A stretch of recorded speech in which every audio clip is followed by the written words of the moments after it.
Je pense que c'est consternant et qu'il y a une course à ces électeurs, ou en tout cas à ce que la gauche ou les gauches pensent être les priorités des électeurs. C'est une prime qui est donnée aux terroristes. Moi, je préfère celle des mairies qui, en ce moment, pavoisent. C'est le cas de la mairie de Rouen, par exemple, depuis plusieurs mois, aux couleurs du drapeau israélien et du drapeau palestinien. Il va reconnaître un État qui ne peut plus exister aujourd'hui dans l'État où est la Gaza et la Cisjordanie. Donc en fait, il y a quelque chose, je vais vous dire presque de cynique dans la reconnaissance de l'État palestinien aujourd'hui. Donc ce que je voudrais, c'est qu'il y ait des mesures, des sanctions très fermes vis-à-vis d'Israël. Les vraies voix Sud Radio. Alors la première question qui se pose, il y a deux questions dans cette information. D'une part, la reconnaissance de l'État palestinien le 22 septembre, Philippe Bilger, et autre fait important, c'est Olivier Faure qui propose, en tout cas qui incite les mairies à ajouter au drapeau français le drapeau palestinien sur les frontons, le fronton des mairies. Qu'en pensez-vous ? Alors sur le premier point, mes chers amis, je trouve que sur le principe, le président de la République a totalement raison. Je ne suis pas sûr, et là je répète ce que certains spécialistes ont dit, que c'était véritablement le bon moment pour le faire, alors qu'il y a encore des otages. Sur le second point, je trouve ça non pas scandaleux, mais totalement déplacé. Je peux comprendre, et on le démontre parfois sur ce plateau, qu'on puisse discuter du conflit israélo-palestinien en n'étant pas péremptoire ni sommaire, en comprenant, il y a eu la barbarie du 7 octobre, il y a eu des actions d'Israël qui maintenant peut-être commencent à durer, mais inscrire dans la réalité un choix politique aussi partisan, ça me choque. Alors la question qui se pose à mon avis, c'est pourquoi ce timing ? Pourquoi ce timing ? Déjà, je pense que déclarer, comme le fait Emmanuel Macron, l'État palestinien le jour du Nouvel An juif, c'est peut-être pas le meilleur moment pour le faire. Et alors, un peu provoqué. Oui, c'est quand même un peu provoque, on peut dire, sachant qu'il y a quand même des otages détenus à Gaza dans des conditions abominables. Et malheureusement, on a l'impression, c'est comme pour Emmanuel Macron, ça lui est tombé dessus comme... je sais pas, une lumière céleste qui va pas dire, tiens, je vais reconnaître l'État palestinien. Il y a quand même, c'est quand même de l'amateurisme le plus total en ce qui concerne Emmanuel Macron. Et je vais citer Michel Rocard, du tapinage électoral le plus cynique pour parler d'Olivier Faure. Samuel Boto. Comment dire sur la reconnaissance. Rocard qui était un des prédécesseurs de Faure. Vous saviez comment on l'appelait dans les équipes de Mitterrand ? Rocard ? Oui. Flipper, parce qu'on s'apprêtait à le faire plonger comme le dauphin. Je la connaissais pas celle-là. C'est une histoire. D'accord. Maintenant, pour revenir sur la question, je pense que Philippe a très bien résumé la question de la reconnaissance d'un État palestinien. C'est-à-dire à un moment, ça ne doit plus être une question, on le traite et on passe à autre chose. Sur la question des drapeaux, Monsieur Faure, ma foi, comment vous dire que depuis quelques années à la tête du PS, vous avez été en dessous de tout ? Je ne peux pas imaginer une seule seconde. Alors les trois questions que vous avez posées, les trois réponses qui sont proposées me vont. C'est-à-dire que l'un dans l'autre, c'est la ligne directrice que l'on choisit. Soit on décide d'afficher pléthore de drapeaux sur les mairies, et ça concerne le Rwanda, ça concerne l'Ukraine, ça concerne la Palestine et bien d'autres choses. Soit, si on veut rentrer dans cette logique de soutenir un État palestinien, on prend le problème dans sa globalité. Et je ne peux pas imaginer qu'un drapeau palestinien puisse être affiché sans un drapeau israélien à côté. Si vous êtes dans une logique de paix et qu'à un moment vous voulez une résolution de ce conflit... Il y a deux États. Deux États. Alors après, il y a un autre débat qui existe. Un État binational, c'est aussi une question qui est posée. Pourquoi pas ? C'est pas le sujet.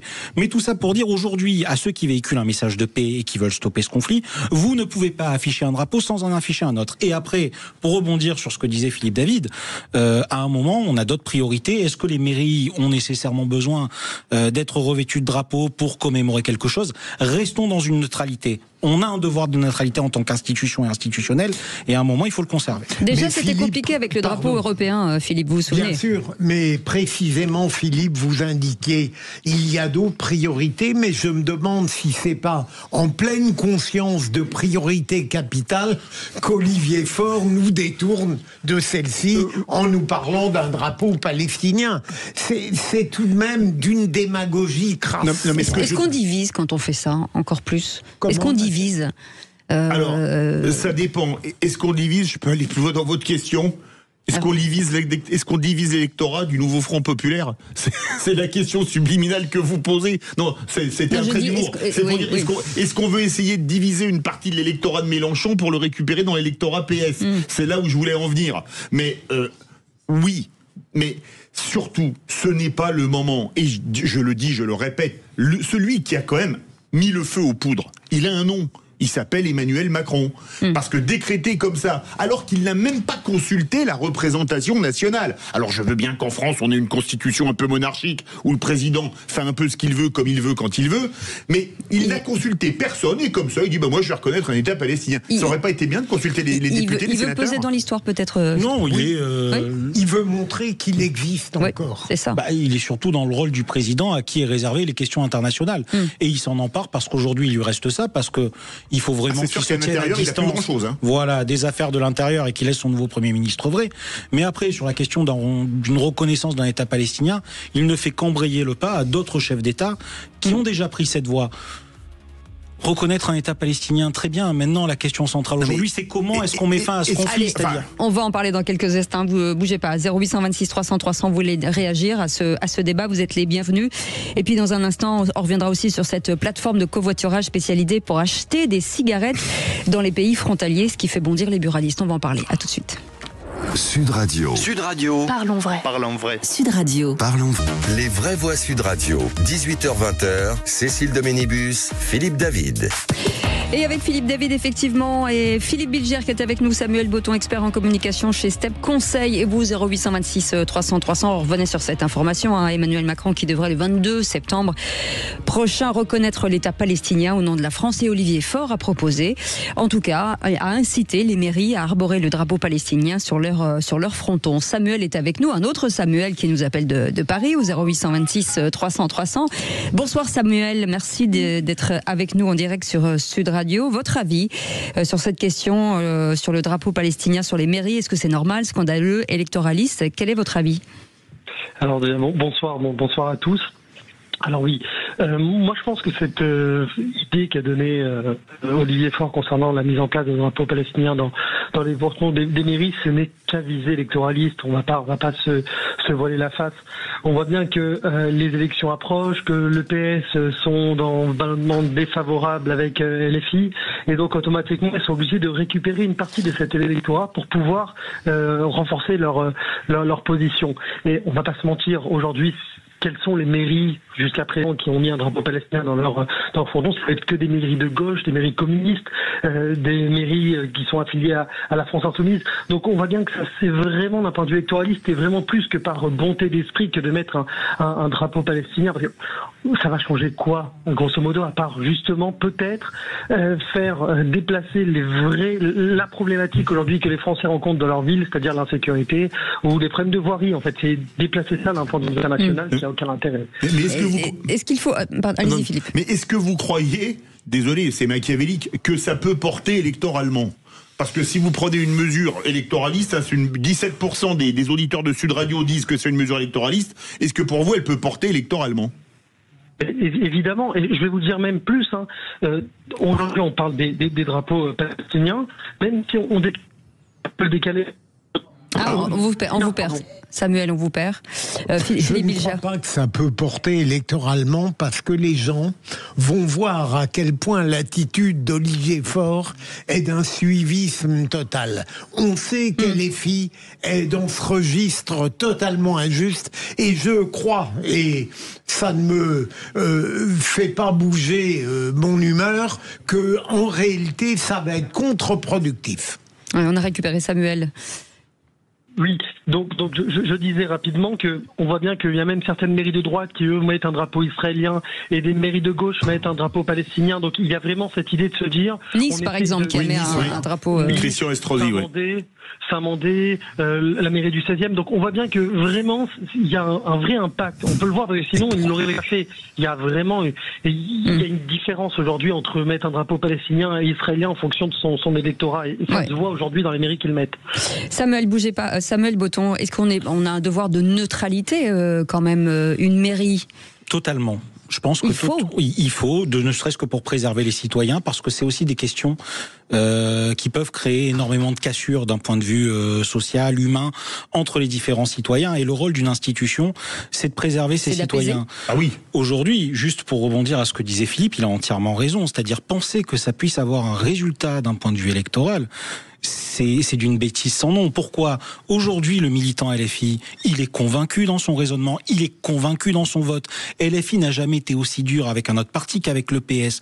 Penser qu'un électeur de la France Insoumise est capable de franchir le Rubicon pour aller voter avec Olivier Faure, qui a une alliance qui va de Hollande à plus ou moins Ruffin, c'est une bêtise. Et surtout, aujourd'hui, j'ai tendance à penser qu'après 3 ans de conflit, la question du conflit israélo-palestinien est devenue anxiogène pour la population et ne porte plus autant ses fruits qu'avant.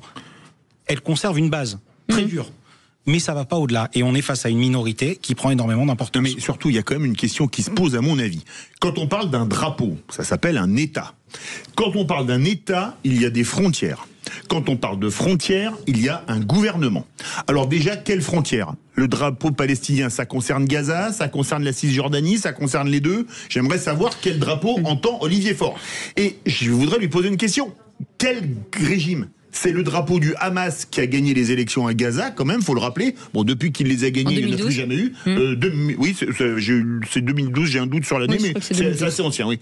Ou le Fatah en Cisjordanie, où le système est corrompu jusqu'à la moelle. C'est lequel qu'il a ? Alors, c'est comme une question contradictoire sur ce sujet. Tu joues sur cette confusion, mon cher Philippe, et en réalité, Olivier Faure ramasse tout ce qu'il peut. Bon, moi, je vais me faire l'avocat du diable. Aujourd'hui, est-ce qu'on peut considérer que certaines personnes puissent appréhender la question palestinienne d'un point de vue de la population et non pas des groupes politiques, de la même manière que certaines personnes peuvent aussi aborder la question israélienne en se tenant à l'écart de la politique qui est menée par l'État d'Israël et juste se recentrer sur la question de l'humain et du citoyen qui, lui, des deux côtés, est dans une grande détresse. Le citoyen palestinien qui vit sous les bombardements depuis 3 ans et le citoyen israélien à qui on vole la jeunesse de ses enfants, à qui certains, on a volé leur famille sans leur rendre et qui vivent dans cet état de stress et de guerre permanent depuis plus de 20, 30, 40 ans. C'est-à-dire je suis bien d'accord, mais pour qu'il y ait la paix, c'est très simple. C'est les deux drapeaux.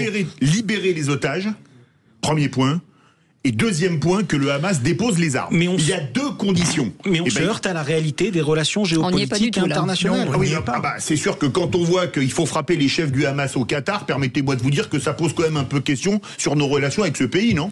Mais ça pourrait aussi poser des questions sur les relations d'Israël avec le Qatar, qui les a normalisées ces dernières années, qui en entretient des très bonnes aussi, et qui a choisi de le faire. Ses relations avec l'Azerbaïdjan sur le dos des Arméniens. On est d'accord aussi, vous voyez. Vous ne croyez pas, Philippe, que la politique d'Israël aujourd'hui et depuis quelque temps est de nature à exacerber toute possibilité d'éradication du Hamas. Je veux dire, devant ce qui se passe à l'heure actuelle, il est peu probable qu'il plie. Non mais il y a quand même une question qui se pose. Quand vous avez quelqu'un en face de vous, qui s'appelle le Hamas, qui veut vous anéantir, vous discutez, vous, avec des gens qui disent « je veux tous vous tuer ».